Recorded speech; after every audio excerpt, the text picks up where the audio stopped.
Il est l'heure de dire au revoir à papa et maman pour commencer la matinée en maternelle. À l'école ABCM de Chenaux, l'enseignement se fait en alsacien et en allemand, tout en respectant le rythme et l'organisation d'une école classique. Le matin, on a un temps d'accueil, après on fait la météo, la date, on entonne les chants que les enfants aiment beaucoup.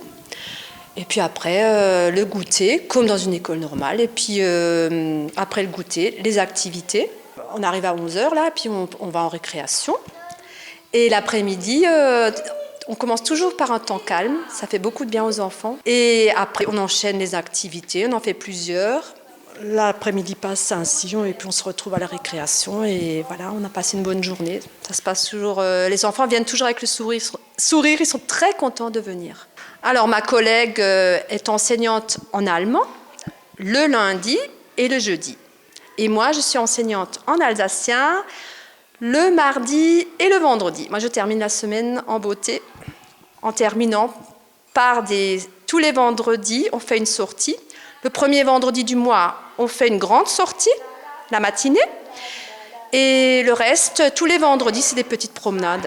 Et les enfants se réjouissent pour faire cette promenade. Ils me réclament cette promenade, ils sont heureux et ça se passe toujours très bien. Pour les enfants qui ne parlent pas alsacien ou allemand à la maison, les débuts peuvent être déstabilisants. Au début, c'est sûr, il y a un petit choc culturel, mais c'est pas grave. Il y a une entraide entre les enfants. Au début, l'enfant a 3 ans lorsqu'il arrive, souvent 3 ans, ou il se peut qu'il ait 2 ans et demi, mais il a toujours une marraine ou un parrain qui vient l'épauler pour lui expliquer la langue. Et les enfants, de toute façon, entre eux, ils parlent français. Et petit à petit, ils apprennent un mot, une chanson, une phrase type. Par exemple, on fait des petits exercices du genre, on va aller chez Nadège, on va à l'épicerie, on va acheter des œufs. Puis ils apprennent une phrase type, bonjour Nadège, ich wollte Eier. Des toutes petites phrases. Et petit à petit, ils apprennent avec plaisir. C'est un jeu pour les enfants, c'est un vrai jeu. Actuellement, l'école accueille une dizaine d'élèves, mais elle espère en compter 15 à 20 à l'avenir pour assurer son développement. L'apprentissage précoce des langues contribue au développement de l'enfant tout en préservant le patrimoine culturel régional. Moi, ça fait 2 ans maintenant qu'elle est inscrite. Et je l'ai inscrite principalement pour l'alsacien, parce que j'ai envie de garder ce dialecte, quoi. Et puis après, ça fait un bagage linguistique aussi pour les enfants, s'ils apprennent dès le plus jeune âge une langue. En plus, là, l'allemand, on est frontalier, donc ça ouvre des portes pour plus tard, quoi. Pour d'autres parents, cette école permet aussi de renforcer les liens intergénérationnels.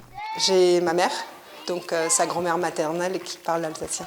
Donc elle lui parle en alsacien, oui. Et c'est pour ça qu'elle a également, elle m'a encouragée à inscrire Lison à l'école ABCM. Comme ça, elle peut communiquer en alsacien un peu plus facilement. Elle sentait qu'il y avait... Moi, je ne parle pas l'alsacien et ni l'allemand. Et donc, elle sentait que de temps en temps, la petite n'était pas très attentive à ce qu'elle disait. Et donc, du coup, du fait qu'elle soit entrée à l'école, ça lui permet d'échanger un peu plus facilement avec ma fille. Une belle manière de réintroduire l'alsacien dans la région tout en préparant les enfants à l'apprentissage de l'allemand. Pour marquer la fin de l'année, l'association des parents d'élèves organise une kermesse le 27 juin avec un spectacle d'Isabelle Grussenmeyer.